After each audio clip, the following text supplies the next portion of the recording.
Hello student, आज हम आपकी हिंदी सेकंड स्टार्ट करेंगे जो कि आपकी व्याकरण है। तो व्याकरण का हमारा फर्स्ट जो टॉपिक है भाषा, लिपि और व्याकरण, आज हम इसका अध्ययन करेंगे। तो बच्चों, हम अपने भाव और विचार मुख्य रूप से लिखकर या बोलकर दूसरों तक पहुंचाते हैं और दूसरों के भाव और विचार सुनकर या पढ़कर भी हम समझते हैं। जैसे कि रमा पत्र लिख रही है और नेताजी भाषण दे रहे हैं, बच्चे कहानी सुन रहे हैं और आदित्य पुस्तक पढ़ रहा है।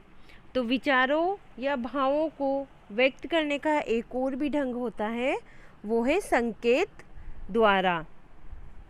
जैसे कि छोटे बच्चे होते हैं, वो संकेत द्वारा पानी मांगते हैं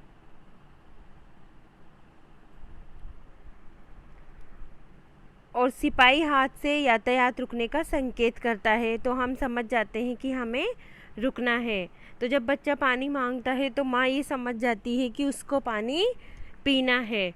तो भाषा हमारे लिए बहुत अहम है। भाषा शब्द संस्कृत भाषा की भाष धातु से बना है, जिसका अर्थ होता है बोलना या प्रकट करना। अतः भाषा का शाब्दिक अर्थ अपने भावों या विचारों को कहना या व्यक्त करना होता है।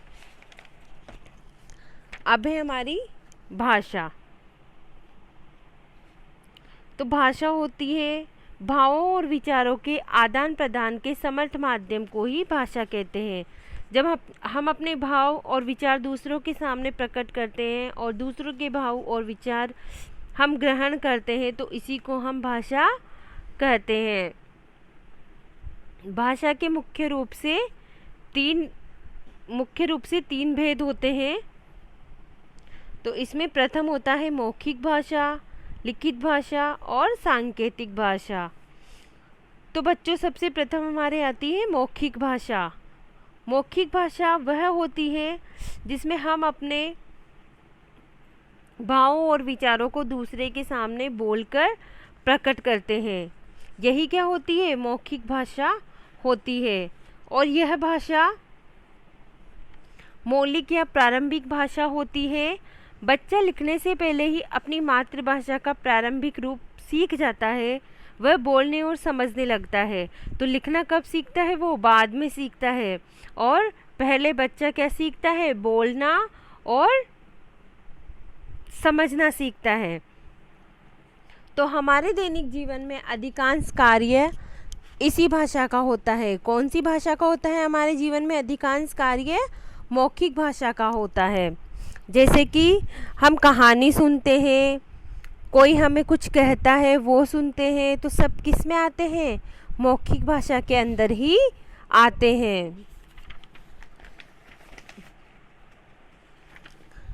दूसरी है हमारे लिखित भाषा। तो लिखित भाषा बच्चों वो होती है जब हम अपने भाव और विचार दूसरों के सामने लिखकर प्रकट करते हैं। तो वो कौन सी भाषा होती है? लिखित भाषा होती है। और इसे सीखने के लिए हमें प्रयत्न करना पड़ता है। लिखित भाषा स्थायी होती है।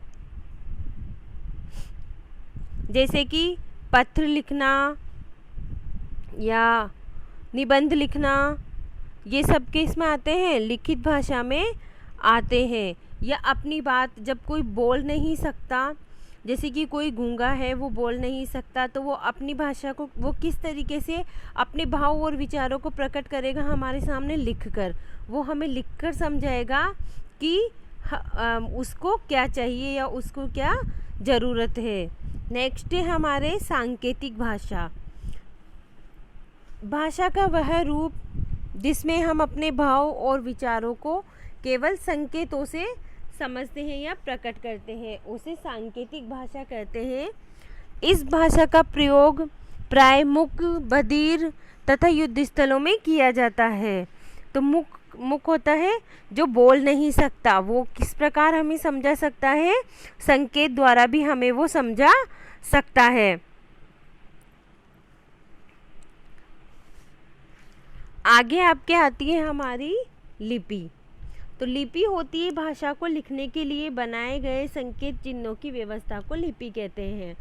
तो भाषा को लिखने के लिए कुछ विशेष नियम बनाए गए हैं और उन संकेतों को चिन्हों द्वारा व्यक्त किया गया है, तो उसी व्यवस्था को लिपि कहते हैं।